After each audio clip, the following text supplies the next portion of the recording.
Bidadi township fight ಇವತ್ತಂತೂ ಭಾಳ ರಂಗೇರಲಿದೆ. ಯಾಕೆ ಅಂದರೆ ಇವತ್ತು ಪಂಥಾಹ್ವಾನ.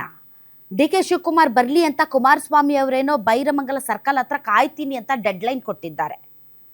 ಇನ್ನು ಅಲ್ಲಿ ಪರ ಮತ್ತು ವಿರುದ್ಧ ಇರುವಂಥ ಹೋರಾಟಗಾರರು ಟೆಂಟ್ ಹಾಕೊಂಡು ಕೂತಿದ್ದಾರೆ. ಕುಮಾರಸ್ವಾಮಿ ಅವರ ಆಹ್ವಾನಕ್ಕೆ ಡಿ ಕೆ ಶಿವಕುಮಾರ್ ಅವರು ಬರ್ತಾರಾ? ಬಂದು ಆ ವೇದಿಕೆಯಲ್ಲಿ ಇಬ್ಬರು ಮುಖಾಮುಖಿಯಾಗಿ ಚರ್ಚೆ ಮಾಡ್ತಾರಾ?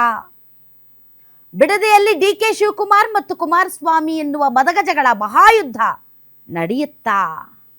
ಈಗ ಡಿ ಕೆ ಮತ್ತು HDK ಮಧ್ಯೆ ಬಿಡದಿ ಟೌನ್ಶಿಪ್ ಫೈಟ್ ಒಂದು ತಾರ್ಕಿಕ ಅಂತ್ಯಕ್ಕೆ ಬಂದು ಬಿಟ್ಟಿದೆಯಾ? ಬರೀ ಲೆಟರಲ್ಲಿ ಫೈಟ್ ಮಾಡ್ತಾ ಇದ್ರು DK ಆ್ಯಂಡ್ HDK. ಈಗ ನೇರವಾಗಿ ನಿಂತು ರೈತರ ಸಮ್ಮುಖದಲ್ಲಿ ಮಾತಾಡ್ತಾರಾ? ಕುಮಾರಸ್ವಾಮಿ ಅವರು ಹೇಳಿದ ಹಾಗೆ ಸರಿಯಾದ ಟೈಮ್ಗೆ ಅಲ್ಲಿ ಬರ್ತಾರಾ? ಅದೇ ಟೈಮ್ಗೆ DK ಆಗಿದ್ದಾಗಲಿ ನೋಡೇ ಬಿಡೋಣ ಅಂತ ಅವರು ಕೂಡ ಸರ್ಕಲ್ಗೆ ಬಂದು ಕುಮಾರಸ್ವಾಮಿ ಅವರ ಜೊತೆಗೆ ಬಿಡದಿ ವಿಚಾರದಲ್ಲಿ ಮಾತುಕತೆಗೆ ರೆಡಿ ಆಗ್ತಾರಾ?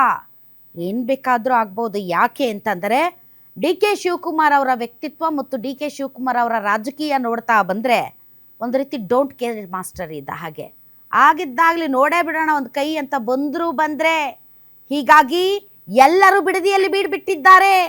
ಏನು ಬೇಕಾದರೂ ಆಗ್ಬೋದು ಅಂತ ಮಾಧ್ಯಮಗಳು, ಪೊಲೀಸರು, ಜನಸಾಮಾನ್ಯರು ಎಲ್ಲರೂ ಕೂಡ ಇಲ್ಲಿ ಇಬ್ಬರು ಮದಗಜಗಳ ಮುಖಾಮುಖಿ ಆಗುತ್ತಾ ಅಂತ ಕಾಯ್ಕೊಂಡು